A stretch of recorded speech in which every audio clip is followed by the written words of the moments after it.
Peace be with you. Dear friends, today we celebrate Saturday in the 13th week in the ordinary time. Gospel for our reflection is taken from Matthew chapter 9 verses 14 to 17. This passage deals with fasting. John's disciples came practically complaining that they fasted. Pharisees fasted, whereas Jesus' disciples did not fast. It is important to note that the fasting referred to by John's disciples was not one which was commanded by the law. Only one fast was commanded in the Mosaic law, that was on the Day of Atonement. Instead, fasting was a tradition practiced by the Pharisees and apparently adopted by the disciples of John. Fasting 2 days a week, Monday and Thursday. This was a source of pride among Pharisees as seen in Luke's Gospel chapter 18 verse 12, where the Pharisee boasts of fasting twice a week in his prayer in the temple. In the Old Testament, especially when Solomon completed his temple, every morning and every evening, priests sat down in the presence of God to enjoy the covenant meal on behalf of his people. 3 times a year, everybody joined in the feasts. The Torah was full of the language of feasting with not a single reference to fasting. Fasting arrived later when things started to go wrong. Fasting was an expression of grief, of losing God's presence and blessing. The feasting stopped when Solomon's temple was destroyed. For 70 years, festival days came and went with no celebrations. The people fasted regularly until the second temple was built. Though the temple was restored, the divine kingship was not. In New Testament, Pharisees fasted twice a week, seeking God for the full restoration of his people and his reign. The first image which Jesus uses, one which the disciples of John would have been familiar with because it was John himself who applied the term bridegroom to Jesus in John chapter 3 verse 29. If Jesus is the bridegroom, then his disciples are friends of the bridegroom. It is not fitting, says Jesus, for the friends of the bridegroom to mourn while the bridegroom is present with them.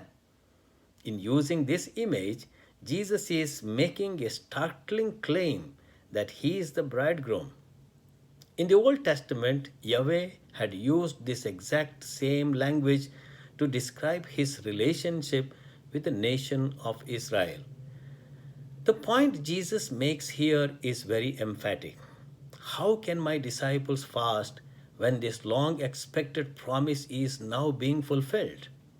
The reason that the Pharisees and John's disciples fasted because they were longing for this day when God would again show his favor to Israel. They were mourning, waiting for the day when God would restore Israel from its rebellious present state. Jesus declares that with his coming, that day had now arrived, and the disciples were fully aware of it. Jesus also says that there are days coming when his disciples will fast. Those days are when he, their bridegroom, is taken away from them.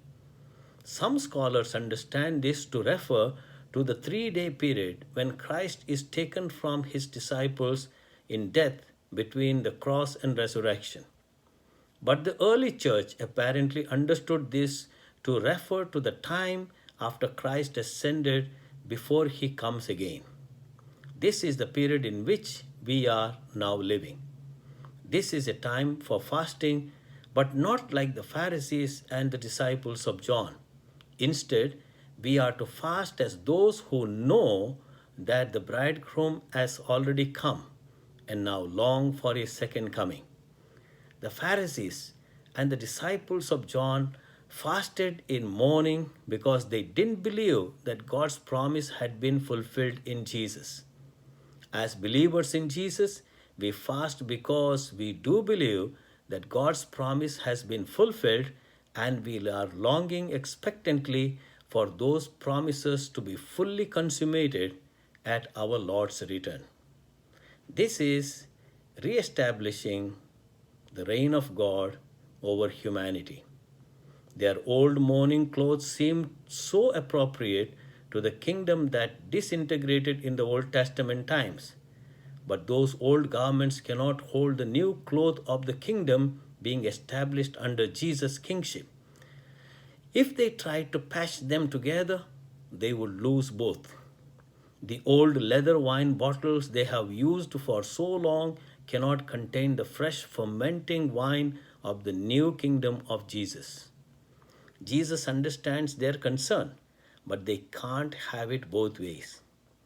Jesus extended genuine empathy to those who struggle to adapt, while at the same time being crystal clear that they must relinquish the familiar experience of life under his kingship. So, what significance can we give to fasting today? We are in the kingdom of Jesus, and this kingdom must be fully established. To this goal, our fasting is a positive fasting that helps the poor and the needy. We fast from acts of violence, hatred, anger, pride, jealousy, lust, greed, etc. This will lead us to experience in a deeper way the already established kingdom of Christ. He is the King, and we surrender all our sins to Him so that we may be purified to experience His presence, the presence of the bridegroom, Jesus, the Savior in our life. God bless you.